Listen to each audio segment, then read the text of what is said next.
Ryan and Maya, how are you doing this morning? We're doing good. It's a fun You night, know, right? yeah, it was a really fun night, and there's a sense of us that's like we've known this has been coming for a long time, and to finally get it, to see it, and it to be out in the open is a very relieving feeling. Yeah, it must have been especially hard because you had to wait so long.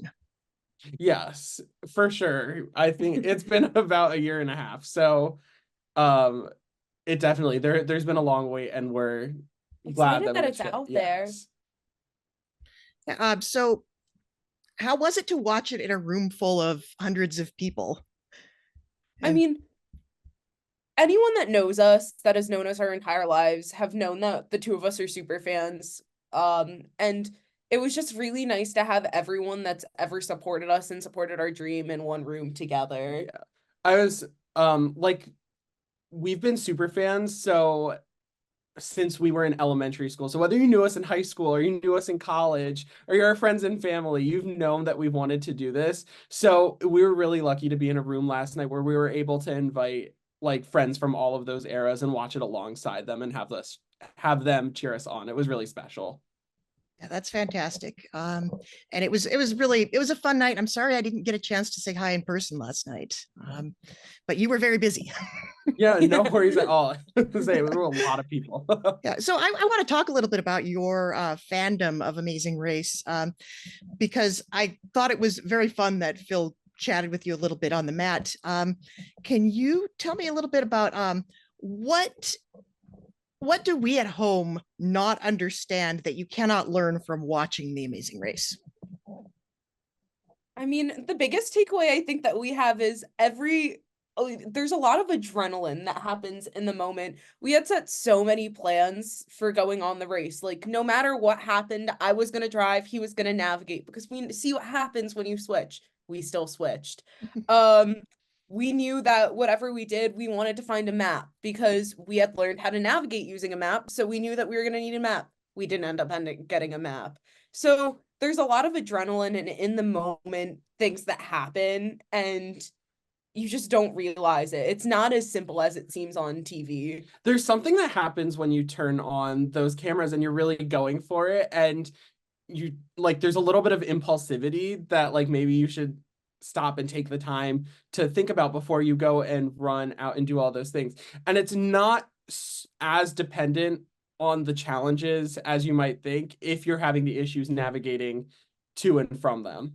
Well, sure, because it didn't seem like you had any trouble at all with the challenges. No, No. we actually, in terms of the challenges, I'm actually really proud because we did the detour, I think, in about 15 minutes. And that And included us going to and from the detour back to our car. uh And Rohan got the lasso jumping right away.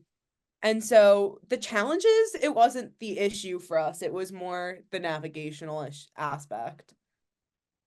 Yeah, it you specifically called out, Maya, that it's harder to drive in a foreign country.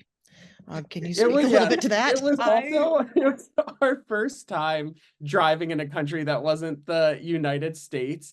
And when we filmed, Maya was 19. So like she had only been driving for like 2 years. 2 years. So maybe from that standpoint, we're at a little bit of a disadvantage. But we really were like trying to make the best of it. We made a fatal error actually off the bat. We were at a hotel. We should have read the clue and have run back into the hotel and asked for a map. But for some reason, all of the teams like just left, and we weren't thinking of that in the moment.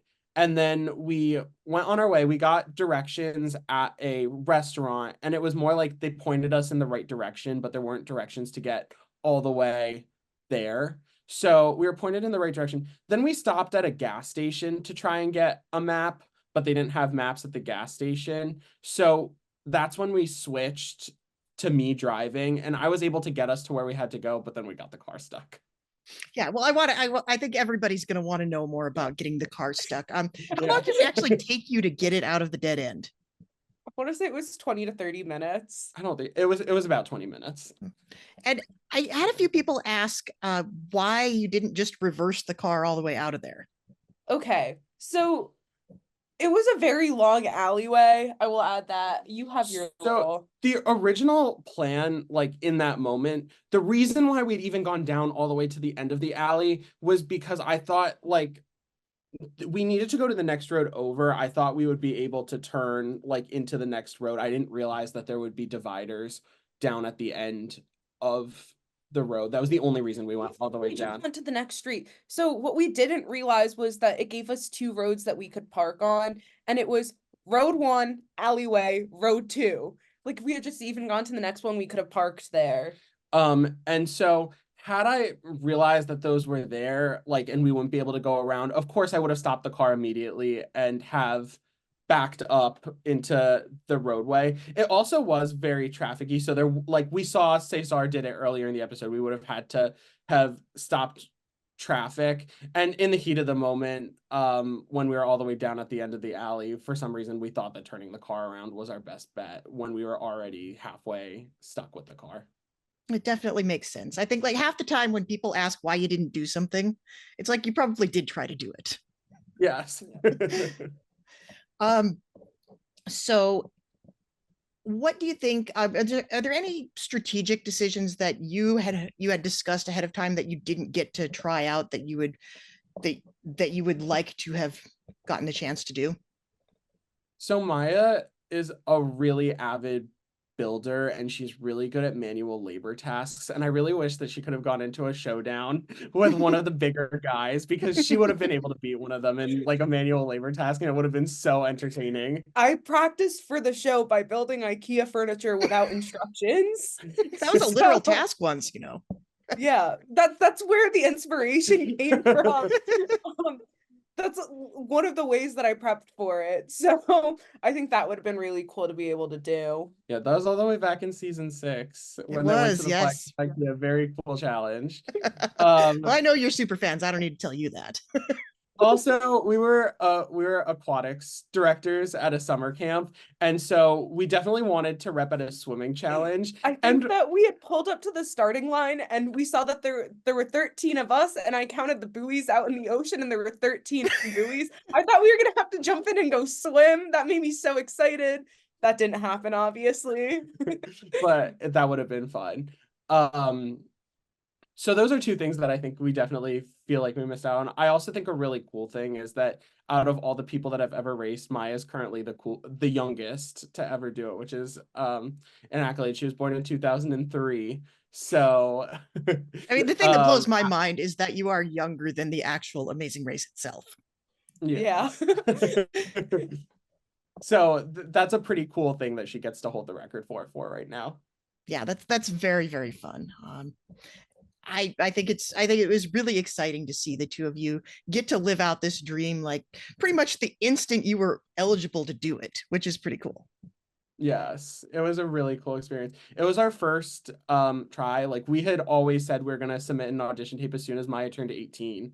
The pandemic got a little bit in the way, but as soon as we could, we submitted that audition tape and we got a call back, which was really exciting.